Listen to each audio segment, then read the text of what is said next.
What up, guys? It's Oreo, aka Alanizing, here with y'all to talk about the NBA playoffs 2024. I know I've been lacking, bro.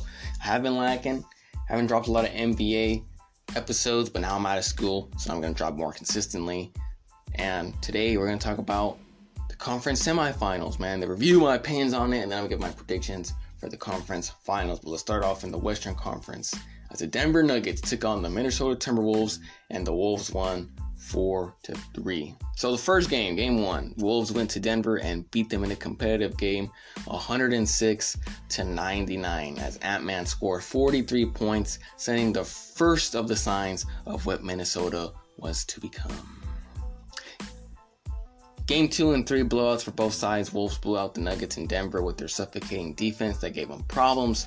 Murray threw a heat pack onto the court. Didn't get suspended. He was just fined $100K, in my opinion. That was a good decision by the NBA. I know most people don't like that. Most people wanted him to get suspended. But for me, it was his first offense. Like he's ever done something like that. So the fine was just okay. If he were to do it again, then I think the suspension would be warranted. But fine was just fine. Game 3, Nuggets came out angry, and they heard all the noise about them getting swept, and they just annihilated the Wolves. Murray showed why he didn't get suspended and dropped 24 points. Game 4, Nuggets looked back in form, especially Jokic and Murray, but Gordon became the X factor, scoring 27 points. Game 5, back in Denver, and Jokic cooked this game, especially versus Gobert, finishing 40 points, 13 assists. Game 6, Wolves heard the talk that they were getting swept, and they blew out the Nuggets by 45 points. Game 7, the Nuggets were cooking. They were 20 points up in the first half, but in the second half, Denver collapsed, and they were outscored 60-37. Honestly, all the Wolves just turned up like in the second half. Like all the starting five and plus had a moment. Mike Conley with his 3 and his assist to Ant. Ant with his steals and threes. Jaden McDaniels had 23 points. Cat with his 23 points and putbacks. Gobert had a jump shot fadeaway that went in. Like Gobert. He doesn't even shoot 5 feet from the basket, and this boy had a jump shot fadeaway. Naz Reid had 11 points, 4 rebounds. Everything just came together in the second half. And though Jokic and Murray had 34 and 35 points respectively, the rest of Denver had 21 points, and that led to the collapse. I'm not surprised the series went to 7, like I said in my prediction, but I really thought the Nuggets were going to win it. Being in Denver for Game 7 and then having that championship hierarchy, I thought it was going to show up, but it didn't. I believe the Nuggets' slow starts that they had versus the Lakers caught up to them in the first 2 games versus Minnesota. Obviously, they came back and they won 3 straight, but that's not sustainable. You cannot do that versus a team as tenacious as these Timberwolves. Now, I'm going to give Wolves their credit. Okay, they're great. They're big. As I said, they're a tenacious team. They were a matchup nightmare for the Nuggets, else I'll dive into later. But I mostly believe that the Nuggets blew the series, like in the last 2 games. In Game 6, for dying down and just saying, we have a Game 7 in Denver. We're already down this game, so we'll just let this game out, and then we'll go to Game 7. Because the outcome can come out as the one that happened. But in this series, a 20-point lead, you blow it, and they collapse. That's why you can't play like that. You got to end the game, or it's a series, when you have the chance, do it. Don't wait, just do it, because then this can happen, especially versus this Wolves team. Now, I'll start off with the players in the series stats. All the stats are all rounded, so, just letting that out there. But let's start off with Jokic, 3-time MVP. He averaged 29 points, 11 rebounds, assists this series. 52% from the field, 23% from 3-point, 89% from the free throw line. Obviously, there are normal great stats for the Joker, but this is what he gets. But 23% from 3 was telling. He was pretty atrocious from 3. He wasn't shooting a lot of threes. He was mostly working in the post, but especially in Game 7 it came out when he was 2 out of 10 from 3. He tried 3 after 3 after 3, and it was just brick. I'd never seen Jokic struggle like that from 3. I don't know what's going on with him. But the Wolves, they made him struggle with that 3 big man rotation of Cat, Gobert, and Reid. When they just had Gobert on him one-on-one, he cooked him. Barbecue chicken. Gobert, he just couldn't hang with him. He just couldn't. Like, the defensive player of the year just couldn't hang with him. But when Finch and his staff would start Cat on him first, and they would switch to Nas, and then they throw Gobert in, and then switch again to Cat, that's when Jokic would feel it. He would tire out, and he would struggle. So obviously Jokic didn't have a bad series, as the numbers say, except for the 23%. But that Wolves 3 big men, they found something to slow him down and force someone else to beat them, and they couldn't find that someone else. Murray, he had 19 points, 4 rebounds, 4 assists this series, 40% from the field, 33% from 3-point line, 100% from the free throw line. Obviously, I think he only scored like 12 free throws, so it wasn't a lot, but he still got it. Not his best series, not his best playoffs, to be real, like this year. In this series, apart from Game 3 and Game 7, in Game 7 where he had 35 points, Wolves' defense was a bad matchup for him. They have lengthy, tall defenders, Ant, McDaniels, and I think Alexander Walker did the best job on him. And then you have Gobert, who's lurking underneath the rim, just looking to block a shot. And that literally goes against everything of Murray's game. So that's why he was struggling. Not a great matchup for him. The rest of the team, Aaron Gordon was the X factor whenever he played well. The Nuggets would win. He had 15 points, 5 rebounds, 4 assists, 63% from the field, 58% from 3, 79% from the free throw line. Obviously in Game 4, he had 27 points, and in other games his energy and dunks is what sparked him, but it faded away in the end. In Game 7, I think he only had 4 rebounds, 0 defensive rebounds. I don't know why it just faded away, but it faded away in the end. Michael Porter Jr. and KCP, they're the shooters that did not show up in this series. They were pretty subpar. MPJ had 11 points, 6 rebounds, 1 assist. He was 38% from the field, 33% from 3, 77% from the free throw line. And then KCP only had 8 points, 42% from the field, 37% from the 3-point line. They just weren't good. And this is one of the reasons they lost. They did not show up this series, and that's why the Nuggets struggled. The bench, the 3 guys coming off the bench for the Nuggets, Holiday, Christian Brown, and Jackson, they were good, but especially Brown. He was taking minutes away from MPJ, but you cannot expect your bench guys to do something just to bring energy. But the main starters, they were subpar, and that's why they lost. For the Wolves, your best player, Ant-Man, Anthony Edwards, 28 points, 5 rebounds, 6 assists, 50% from the from the field, 37% from 3, 85% from the free throw line. Monster series from Ant-Man. He is taking over. He is taking over the NBA. But he also had some stinkers in this series, which we'll get into first, starting with Game 5. Game 5 with Mike Conley out. Anthony Edwards became the point guard, and he struggled. Now, he can pass the ball. Okay, that's one of his attributes, but that's not his first option. Okay, he is a scorer. His instinct is to get the ball and try to find a way to score, not set the offense up. The Nuggets were guarding him from when the inbounds pass occurred, and they trapped him. As soon as he passed midcourt, they would trap him, and he was doing horrible, bro. 4 turnovers, 5 out of 15 from the field, 1 out of 5 from the 3. The Wolves in general missed their facilitator as he sets the offense, so everyone just had a bad game for the Wolves. And then in Game 7, Ant-Man started like straight garbo, 6-24 from the field, 2 out of 10 from 3. He had 4 points in the first half. 4 points. That was horrid. Second half, though, they obviously turned it around, and they made some great plays. Apart from those 2 games, he was great. He scored 40 points twice. We know his offense. He's a mid-range scorer. He's athletic. Can't finish at the cup. Can't shoot the 3. And his defense is great. Strong defender. Quick hands. He had 2 steals per game this series. Best player on the Wolves. Let's see where he can take him. I have an idea. Predictions come later, but I believe I know where he can take him. His second option, Cat. He had 19 points, 9 rebounds, 3 assists, 51% from the field, 39% from 3, 79% from the free throw line. Offensively, sometimes he could give you a stinker. Like Game 4, he had only 13 points, but I think most of the series he was consistent, being the second option for the Wolves, scoring from anywhere, and his 3-point shot is exceptional, 39% from 3. His value, though, I think really came on defense when he was the primary defender on Jokic. He did a pretty good job on him, contesting him and giving him different looks. Our rest of the team, we're talking about Mike Conley. He averaged 7 assists. Jaden McDaniels, great defender. He averaged 11 points. Got 23 in Game 7. Gobert averaged 10 rebounds. He was getting cut by Jokic, but he deters people, and he made that fadeaway shot. Alexander Walker, great defender guarding Murray, did the best job on him. And Naz Reid had 11 points, 5 assists coming off the bench. 6th man of the year.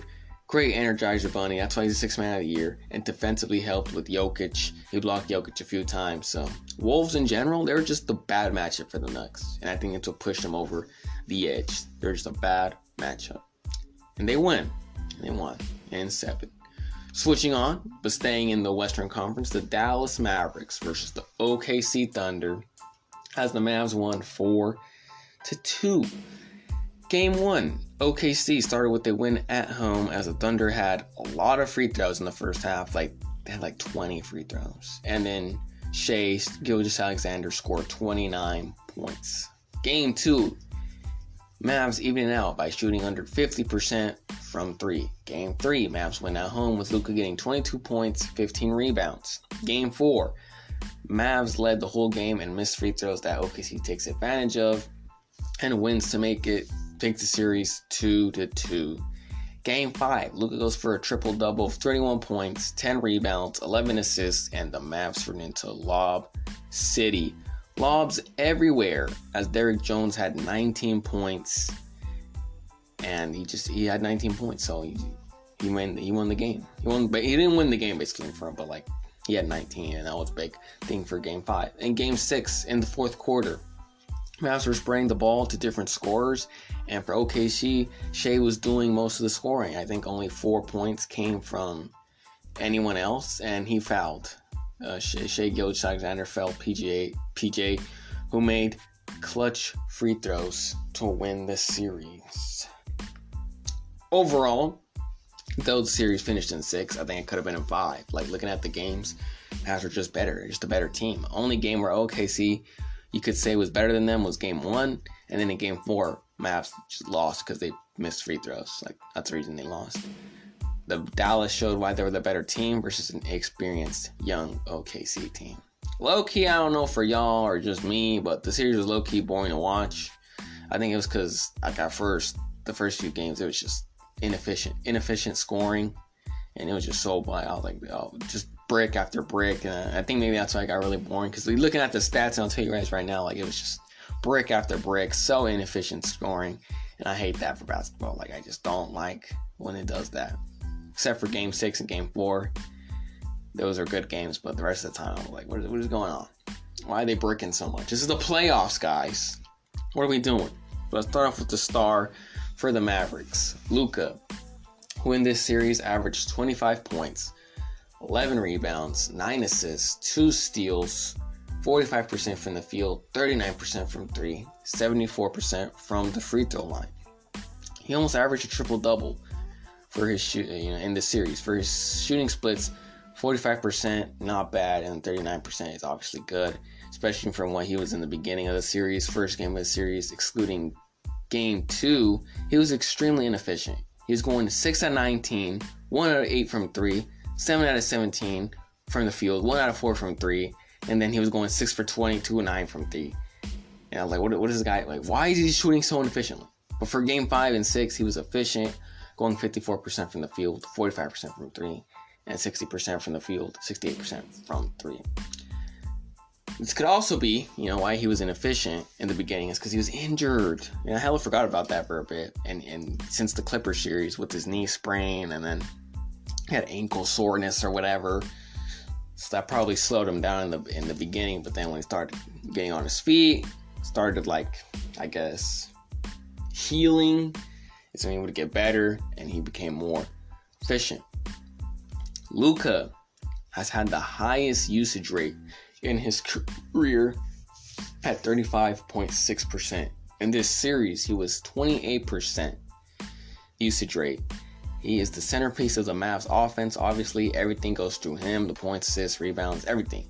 So it ain't surprising that his number is pretty high. But the first few games, Charles Barkley, he was calling him out, saying like Kyrie should handle it more, the ball sometimes, bringing it up the court, and it did even out throughout the series. So I don't know if they heard that or whatever, but it finally did. Like in the first few games, he would just carry the ball all the time. He would get the ball all the time, and then it started going with Kyrie would bring the ball up, and he'd be the point sometimes. So I think that really helped out the series, and that made him better. That made him more efficient because he'd probably be less tired with his injury. I think Luka's defense has really improved. I've seen him in his last 2 series. He's finally giving effort, putting his big frame in the way, getting 2 steals per game, and that's good. That's good. Maybe in the regular season he did better too. I don't really watch regular season. I don't really watch Mavericks games. And right now in the playoffs, I've seen that it's finally improved. He's doing way better. Kyrie, 16 points, 2 rebounds, 6 assists, 44% from the field, 43% from 3, 82% from the free throw line. Kyrie in this series feel more like the third option. Sometimes in the first half, he would have like 5 points, only 3 shots taken. And in the second half, he would come out and he would do better. But I don't know, like it was just last. I just felt like he was taking an extra step back, which is pretty scary because if they find a way to even it out where he's taking around the same shots as Luka, it can be real lethal. Like really, because we know what Kyrie could do with his championship pedigree. We know what he could do, so we'll see. PJ Washington was the one that was taking the second option spot. He had 18 points, 8 rebounds, 2 assists, 48% from the field, 47% from 3, 57% from the free throw line. The 47% from 3 with 49 3 attempts led the team.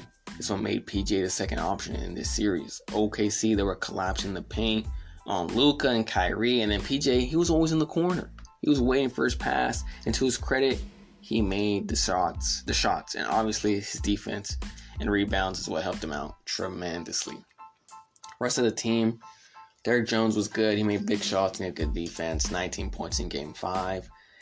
Gafford and Lively were the trees there blocking shots, and then Tim Hardaway and Josh Green, the shooters, they came in and they contributed.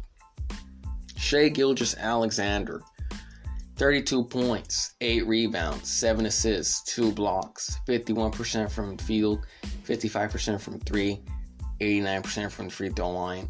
Apart from the free throw baiting, he had 48 free throw attempts. He was doubling everyone in the series except for Luka, who had 38. And he was always labeled as a free throw merchant. Apart from those things, I love his game, bro. Silky smooth handles, gets to his spots in the mid-range, has a mid-range game. He's very efficient, my type of player. Always consistent. He's going to give you on the floor. I believe he showed why he's considered to be the MVP and why he was second in voting. All right, he's the reason OKC was even in this series or even in the playoffs, to be honest. Like, take away his 30 points and them boys falling like flies. There was a lot of criticism for him after Game 6, after his foul on PJ, which was an error, it was. But that was not the reason they lost, right? In the fourth quarter, he was carrying them. He accounted for all points except for 4, I believe. So apart from the foul baiting, I don't get the hate on the guy. Like, he's a baller. Jalen Williams, 17 points, 7 rebounds, 6 assists, 2 steals in this series. His second option. 42% from the field, 38% from 3, 84% from the free throw line. Now, I like the guy. Okay, I think he's an all-around guy. He can do a little bit of everything, and he brings energy. But despite what the shooting splits say, his shooting was absolutely absurd in the first games. Like, at first, bro was shooting 5 out of 19, 6 out of 17, 7 out of 17. Like, what is this? Like, what are these splits? This is why it was boring to watch. Like, these are inefficient stats. And I hate that. I hate inefficient stats, bro. He improved the last 2 games, but those first few were hard to watch. And this guy, too, Chet Holmgren, 16 points, 6 rebounds, 2 blocks, 51% from the field, 22% from 3, 79% from the free throw line. I think he severely underperformed, especially from 3. Like, from a guy who prides himself in his 3 game, that he's 7 feet tall. He's like, I'm 7 feet tall and I can shoot threes. You got to have more than 22% from 3, bro. Like, what is that? And on defense, he had 2 blocks per game, which is good. But bro could not guard the paint to save his life. Like, Mavs would get lob after lob after lob, and he's nowhere near the rim. Bro's in the perimeter, in the backcourt, defending whoever he's defending, like liveling them, and Gafford, he's all the way over here. Like, they're bringing him out of the court so they could get that. I'm like, what is this fool doing? What is he doing? Like, and then I forgot the coach for OKC. His name's Mike. You know, he's the coach of the year. I don't pronounce his last name. This guy, like, are you gonna make the adjustment, bro? Like, are you gonna be like, you know what, just stay there, even if the guy goes, give him lively the 3? You think he's gonna shoot a 3? No, he's not gonna shoot the 3. So stay underneath the paint, and he just never did that. It was confusing to watch. And I was like, what is going on here? What is going on? Like, obviously it's his first year, so you can't give him that much. I mean, technically first, because he got injured last year in start, so you can't give him a lot of criticism. He's not the main guy, but come on, Chet. That's just basketball knowledge, bro. Get underneath the rim. You're 7 foot tall. Probably had more blocks and there have been less lofts, but whatever, man. I ain't the coach. Rest of the team, Lou Dort, my guy. 32% from 3. He's a 3 and D guy. He could have been better from 3, but whatever, man. Wiggins and Wallace put in some solid minutes. And Josh Giddey was doghouse for a bit. 19% from 3. I think it was mostly just the inexperience and the lack of help for SGA is what bit OKC and the Mavericks. Move on. In the Eastern Conference, Pacers versus Knicks, as the Pacers won 4-3. Game 1 and 2, New York took both games in MSG as Brunson scored 43 in the first game. In the second game, he got injured, returned, and finished with 29 points. Game 3 and 4, Coach Rick Carlisle says they are getting screwed in the fouls by a big market bias that the refs, they favor in Madison Square Garden. Pacers win both games, as in Game 3, Nembhard shoots a game-winning 3, and in Game 4, Indiana blows them out and ties the series 2-2. Game 5, Knicks blow them out as Brunson scored 44 points and Hartenstein has 12 offensive rebounds. Game 6, Pacers come out with the fire as Spicy P scores 25 points. And in Game 7, Indiana blows out the Knicks and MSG with Brunson leaving the game in the third quarter. Overall, I picked the Pacers because I believe Tom Thibodeau's time management or player management for his players was going to catch up to them. And it did. Half of the roster became injured, and that obviously took a toll on the team. Now you mix that injury with fatigue and how the Pacers play outpace ball with the depth that they have, you got what you got in Game 7, a blowout game. Now, what did surprise me though, is that the blowout was in MSG in front of New Yorkers. They got demolished like that in front of New York.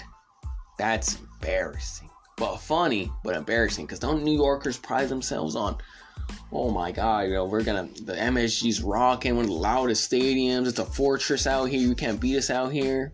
And in Game 7, not in a Game 5, Game 4, in a Game 7, the opposition comes in your building and demolishes you. That's crazy. Like, take away all the injuries, because for them there was no excuse. It doesn't matter. Injuries, we're still good. Now there's a bunch of injuries. Now it's like, no, we have a bunch of injuries now. Okay. See, funny how that works, bro. Funny how that works. They got demolished. Tyrese Halliburton for the Pacers. He had 21 points, 4 rebounds, 7 assists, 2 steals, 54% from the field, 44% from 3, 80% from the free throw line. I wouldn't say he played outstanding, but he played well. Like Game 1, he had 6 points. That's unacceptable. And then he scored 34. So he fluctuated, but most of the time he was consistent. Spicy P, 20 points, 6 rebounds, 3 assists, 53% from the field, 40% from 3, 71% from the free throw line. Pascal sometimes would be the first option, and he showed out in Game 6 to push it to 7. The trade is what the Pacers needed. They get someone with a championship experience who can be another scoring option. The rest of the team, depth is what pushed the Pacers team. Miles Turner's a reliable center, 16 points, 6 rebounds. Nembhard and Naismith, were the starters, but the guys off the bench like TJ McConnell, who had 12 points, 5 assists, and Obi Toppin and Jackson getting invaluable minutes is what pushed the team to the conference finals. And we'll see what they can do versus the Celtics. Jalen Brunson for the Knicks, 30 points, 2 rebounds, 6 assists, 46% from the field, 32% from 3, 77% from the free throw line. All right. Contrary to popular belief, I don't think Brunson played outstanding the whole series. Game 1 and game 2, yes, it was pretty outstanding. It was like 44 points or whatever, 43 points, but other games it was pretty well. I honestly think he gets overhyped because he's a Knicks player. Like, he's a good player, okay? I got his game. He's got IQ. He can go to the cup. He can pass. He's a scorer. He killed everybody on the Pacers who was guarding him, especially Nembhard. Naismith and TJ presented challenges for him, but he figured out a way and he can get past them. So he's good. All right, I get it. He's good. But I don't see why they want to put him in MVP level, bro. Like, or the best players in the league type level. Like, he's not there. He's not there. And like one player you compare him to is in the playoffs and just lost, and they hate him, is SGA. SGA, this last playoff series, is better than him. Okay, across the board in all numbers and everything, efficiency and how much he scores, he's better than him across the board. And Brunson had more free throw attempts. So you want to call SGA like, oh, he's a foul baiter, he gets his free throw attempts. Brunson had more than him. And they call him a free throw merchant. But now for Brunson, though, it doesn't matter. For him, he's top 5. He's top 5 player in the league. Like, okay, bro. It's like, these New Yorkers, man. It's because he's in New York. He's a Knick. It's not even that he's in New York. Like, because he's a New York Knick. I think he's getting overhyped when there's better players, man. Like, he's good. Don't get me wrong. But, like, he's just not in that category for me. Brunson also had a usage rate of 36.4%. Like, guys, give him a rest, bro. That's why he's on his last knees.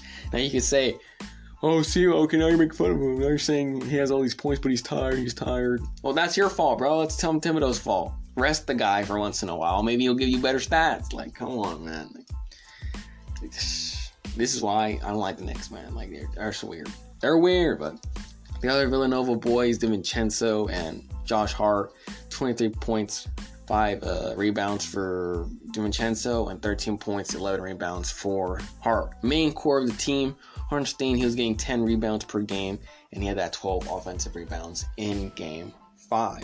Burks and McBride coming off for OG Anunoby and other dudes. They were scoring big buckets. Burks had 15 points and McBride 10 points, averaging in a series. And in game 6, McBride came out cooking, but the injuries were too much for the New York Knicks. Moving on to staying in the Eastern Conference, Celtics versus Cavs, as Boston won in 5 games, 4-1. Game 1, Celtics blow out the Cavs. They blew them out. Game 2, the C's blow a game in Boston with Mitchell scoring 29 points. Game 3, Boston comes back as Tatum goes 33 points, 13 rebounds.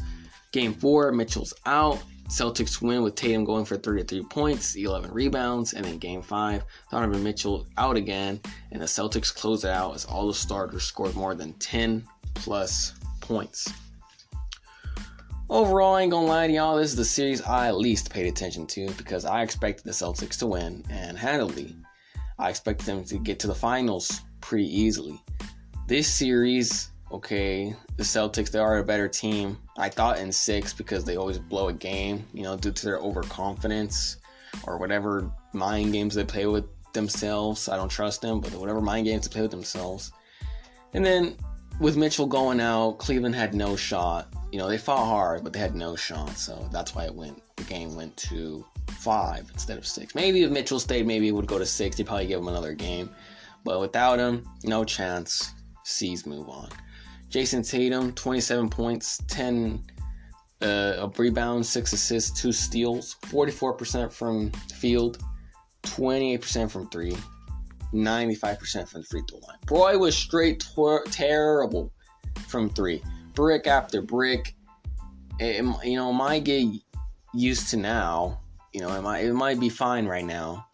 because it's versus Cleveland. But we will see how it gets later on in the conference finals and the finals. All saved, Mr. Tatum. Jaylen Brown, 23 points, 6 rebounds, 3 assists, 59% from the field, 43% from 3, 75% from the free throw line. I honestly like Brown better than Tatum. Like, I don't know, man. Like, Tatum talent-wise is better than Jaylen Brown, but I feel like his mentality is something that he lacks and something that Brown is better at. I don't know. That's just my opinion. And I know mostly Celtics fans are always like, no, Tatum's better. I don't know, man. Like, I don't know. Derek and Drew, they averaged 14 and 13 points respectively. Al Horford filling in for Porzingis.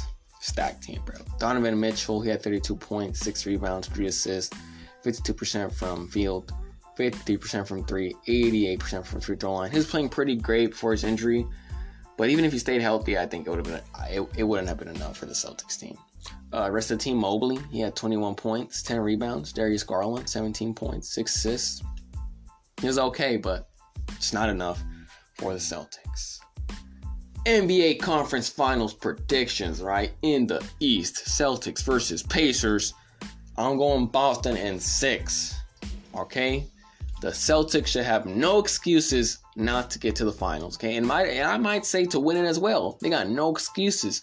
They just have a stacked team. Now with Denver out, all the teams are inexperienced in the finals, except for Boston. They're the only team with experience. Okay? So they got no excuse not to win it all. I say in 6 because I don't trust them. I don't trust the Celtics at all. They always drop games at the weirdest times and then mix that with the Pacers' pace. They can attack with their defense. Their defense is really good versus the 3, which is the Celtics love to do. They love to shoot 3s. But I don't think it will be enough. Okay, because Boston, they're so stacked, bro. They're so stacked. I'm going to say Boston in 6. Porzingis reported to be out first 2 games, and then he will come back for like game 3 or 4 in one of those games. So I don't know, like, I don't trust the Celtics, but they're good enough to just overcome that. They'll probably throw the second game or whatever, and then they'll be like, oh, we gotta go back in the gear, guys. Like, that's what they do. So Boston in 6. In the West, T-Wolves versus the Mavs. I got Minnesota in 7. Okay, the Wolves showed grit and talent versus the Nuggets. Right? They got their offense, but their number one defense is what makes them stand out and scary. Okay, if Jokic was struggling versus them, versus Gobert, Naz Reid, and Cat, imagine what that 3 big man defense can do to Lively and Gafford. They're getting shut out the game. And in the perimeter defense, 3 guys to throw at: Luka and Kyrie, McDaniels, Alexander Walker, and obviously Ant-Man. They are a bit inexperienced, the Wolves, so that's why I give Mavs a chance, and that's why I give them more games, and especially being with Luka and Kyrie having that pedigree, he knows what's up, but I just think the Wolves are too big in this series. It's going to go to 7, but I think the Wolves are going to pull it out. It might be even 6, but I think the Wolves are going to pull it out. I'm going with 7. So it's going to be a Wolves versus Celtics finals matchup. And you'll hear my predictions later. But that was the end of the episode, guys. Hope you guys enjoyed it. It did take pretty long. Bear with me. My voice is kind of bad today. But I got to drop this episode before the conference finals start. So, But you'll see me better in conference finals reviews and then finals predictions. So we'll see y'all in the next one. Deuces.